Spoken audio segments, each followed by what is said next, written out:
Alright, magandang araw po sa inyong lahat mga kababayan. Batang Maynila to,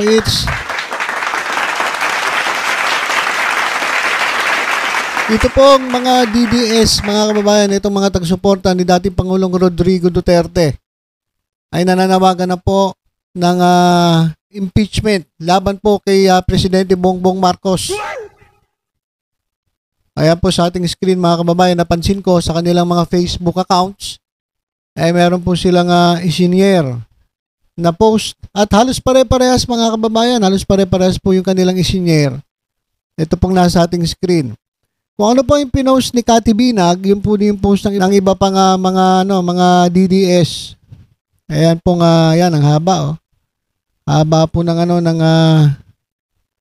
post ni Cathy Binag at marami pa ito mga ayan oh.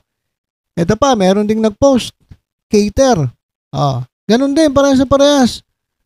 Meron siguro silang meron siguro silang group chat. Nag-uusap-usap sila. Ganito po-posting nyo. Sabay-sabay tayo mag-post. Kasi alam nyo kapag sabay-sabay nag-post, talagang kakalat sa social media yan eh. At marami pong makakabasa sa ating mga kababayan.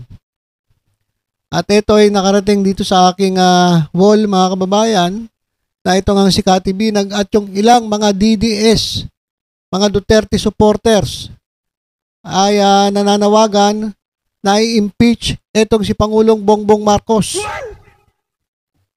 Baka mauna pang ma-impeach itong si Bongbong Marcos eh. Siya kay Sara Duterte. Kasi si Presidente Marcos sabi niya, wag niyo i-impeach si Sara Duterte kasi unang-una gastos lang yan. Gastos, parang hindi sila magastos eh. Pasensya na mga kababayan sa mga kaibigan nating mga BBM supporters. Diba? Sabi niya, gastos lang yan. Sayang ang oras. Sayang ang oras. Delikado nga eh. Kinakailangan ngang maalis sa pwesto yan. Kasi unti-unti nilang inaalis ko sa pwesto. Pero mo, saan ka nakita ng presidente? Pinagmumura. Naglabas ito mga DDS ng video na ganyan, no? Tapos, pero mo sinasabihan kang addict, sinasabihan kang bangag, sinasabihan ka na ikaw ay magpa-drug test. Pero mo, presidente ka? Tapos sila kung ano-ano pinagsasabi. Tapos, etong ating vice presidente, pinagbantaan ka pa. Nagugurgurin ka. Pati asawa mo. Pati si speaker na pinsan mo. Masyado ng below the belt yung mga banat sa'yo. Tapos sasabihin mo, wag. Against ako sa impeachment kay Sara Duterte. Ito nga mangyayari tuloy. Baka mauna ka pang ma-impeach kaysa kay Sara Duterte. Sabi nga ni alam niyo itong mga DDS kasi matitindi ito mga kababayan. May papakita ako sa inyong video Hindi ko lang alam kung na-save ko to Pero meron akong video na nagsasalita si Gadon mga kababayan. Nagsasalita si Gadon. Ang sabi ni Gadon, itong mga DDS, mga bobo daw to. Hanapin ko lang parang wala dito, na-save ko ata yun. Sandali lang guys, hanapin ko lang saglit lang. Don't worry. Eto mga kababayan Ayan. Alam mo yung mga DDS, mga tanga yung mga yan. Isang tambak na bobo yung mga DDS. Mga tanga. Nakita na nila kung paanong walbasin ng pera ng Pilipinas. Daan-daang milyon. And still, naniniwala pa rin sila. Mga DDS, mga tanga, mga bobo. Mga tanga, mga bobo. DDS, mga tanga, mga bobo. Ayan mga kababayan. Mga DDS, mga tanga, mga bobo, sabi ni Gadon. Sinasabihan niya yung mga DDS na mga tanga, mga bobo kasi nga, harapan na nga tayong nilanakawan, harapan na hindi niya maipaliwanag yung confidential fund, harapan na binabastos ang presidente, harapan na minumura ang presidente, harapan na pinagbabantaan ng presidente.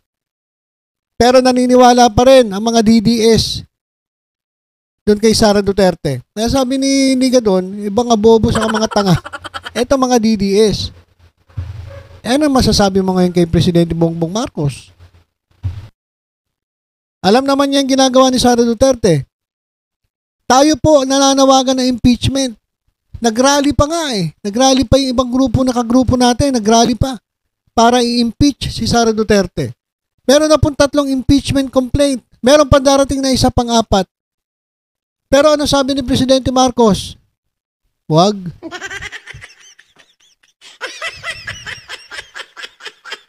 Hindi ako pabor sa impeachment ni Sara Duterte. Yun nga ginamit ng Iglesia ni Cristo. Ginamit pa ng Iglesia ni Cristo yun para makapag-rally sila.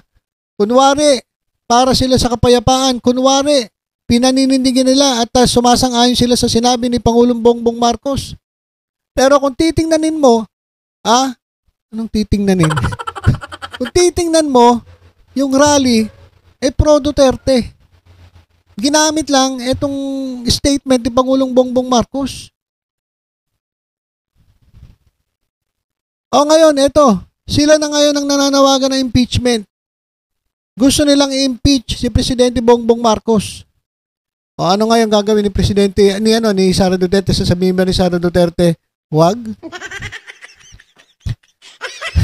Sasabihin ba ni Sara Duterte, wag, gastos lang yan sa gobyerno? Hindi. Gustong-gusto ni Sara Duterte na ma-impeach itong ating presidente kasi gusto niyang pumwesto dyan sa Malacanang.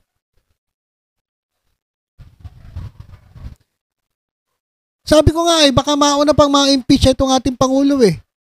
Kasi sabi nga nila parang wala atang pag-asa itong impeachment kay Sara Duterte.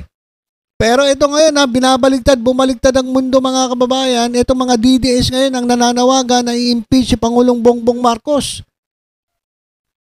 Ito lang yung mga reason nila. Ang dami mga kababayan. Basahin ko lang Ito, highlight ko lang para makita ninyo. It's time to impeach President Marcos and the Speaker of the House. Under Article 11, Section 2 of the 1987 Philippine Constitution, the President can be impeached for unang-una, culpable violation of the Constitution, betrayal of public trust, treason, bribery, graft and corruption, other high crimes, kidnapping, extortion. Yan ngayon yung mga dahilan. Grounds for impeachment laban kay Pangulong Bongbong Marcos. Tapos, eto mga DDS, mga kababayan, ay nananawagan sa makakaliwa. Bakit mga kababayan? Ano ba nangyari?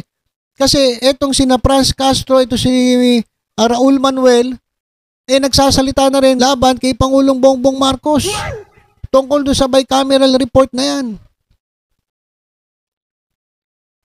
So, anong nangyayari? Etong mga dilawan, etong mga makakaliwa, or pinklawans, pero hindi naman ganun ang stand ng pinklawans eh. Ang alam ko, yung mga makakaliwa, katulad ni Castro, yan, kinokontra na nila ang gobyerno. Laban sila kay Sara Duterte. Sila pa nga yung gustong impeach si Sara Duterte. Tapos ngayon, pero ngayon, nagsasalita na rin sila laban kay Pangulong Bongbong Marcos. Baka mangyari nito mga kababayan. Dahil nga nananawagan ng mga DDS sa kanila eh. Ito, basahin ko lang sa mga makakaliwa, dilawan, or pinklawan, if sinasabi ninyo ang inyong intensyon ay labanan ng korupsyon at tiwaling opisyal, bakit di din kayo mag-ain ng reklamo against BBM and Martin Romualdez? Lantaran na, kitang-kita na ang ginagawa nilang paglapastangan sa kaban ng bayan. Gold reserve and now small government assets na balak ibenta na naman. So nananawagan din sila. So baka mangyari, may grupo na against kay Sara, baka sila na rin ang grupo na mag-file ng impeachment kay Pangulong Bongbong Marcos.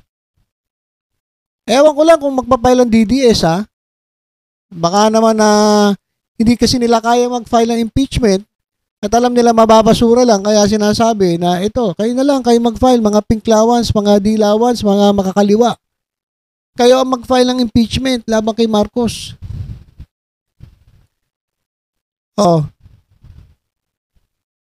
So yun mga kababayan. Baka ang mangyari, dahil sa patumpik-tumpik ni Pangulong Bongbong Marcos, alam niyo yung pag ikaw ay patumpik-tumpik, ikaw ang unang mapapatalsik.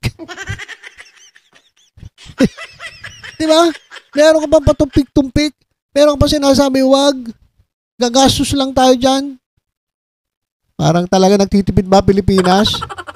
E maya't maya nga, utang tayo ng utang. Kapag na-impeach si Pangulong Bongbong Marcos at mas nauna pa, kasalanan niya yan eh. Bakit kasi haharangin mo yung impeachment kay Sara Duterte, magsasalita ka pa, imbis na hayaan mo na lang etong kongreso. Pero alam niyo mga kababayan kasi, dahil po dun sa sinabi ng Iglesia ni Cristo, na kunwari sumasang-ayon sila kay Marcos, pero kung titingnan mo talaga, pro-Duterte yung kanilang rally, dahil po dun sa pronouncement ng Iglesia ni Cristo, marami pong mga politiko ang medyo, teka, gedli muna tayo. Baka pag nagpabor tayo sa impeachment ni Sara Duterte, baka hindi na tayo iboto ng Iglesia ni Cristo. So natakot. Kaya sabi nga sabi dun ni Abante, yan po sa House of Representatives, mukhang walang pag-asa ang impeachment kasi mukhang pagdating sa Senado, mukhang walang mangyayari. Kahit pa sabihin natin may numero tayo dito sa House of Representatives, pagdating sa Senado, meron ba? Baka wala ring mangyari. At dahil sa mga issue na naglalabasan mga kababayan, baka mabaligtad pa mundo, mas mauna pang ma-impeach si Presidente Bongbong Marcos kaysa kay Sara Duterte. Kasi meron pang mga padrama-drama, no? Meron pang sinasabi na wag gastos lang tayo dyan. I am not in favor sa impeachment ni Sara Duterte. Kasi, ano mangyayari sa ating mga congressman? Walang gagawin. Ganun lang. Magsasayang lang tayo ng pera. Ay, ito ngayon. Ito ngayon. Ano kaya mangyayari mga kababayan kapag sabay yung impeachment impeachment ng dalawa ng vice presidente sa presidente? Siguro first time in the history of the earth na ito pong ating vice presidente o ang isang vice presidente at ang presidente ay parehas mahaharap sa isang impeachment case. Magpa-file ng impeachment case kay Bongbong Marcos, mga DDS. Tapos, yung mga, pro-government ang magsasampa ng kaso kay Sara Duterte. Diba ang saya-saya? Ang gulo-gulo na, mga kababayan ng bansa natin. Kaya, eto na. Nagsasalita na sila mga kababayan. DDS na nananawagan, impeach Bongbong Marcos. Antayin na lang natin kung ano mangyayari. Kasi patumpik-tumpik pa eh. Kakapatumpik-tumpik mo, Mr. President, ikaw ang unang mapapatalsik.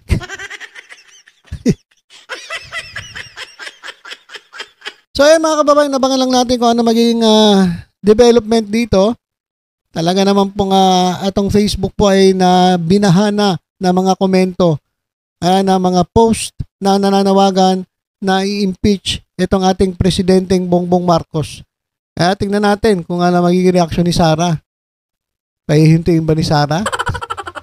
Malabo pa sa sabaw ng pusit mga kababayan kasi yan ang gustong-gusto ng mga Duterte. Okay, so ilang muna mga kababayan. Basta tutok-tutok lang po dito sa Batang Maynila tayo sa iba pang updates. Ingat po tayong lahat. God bless po.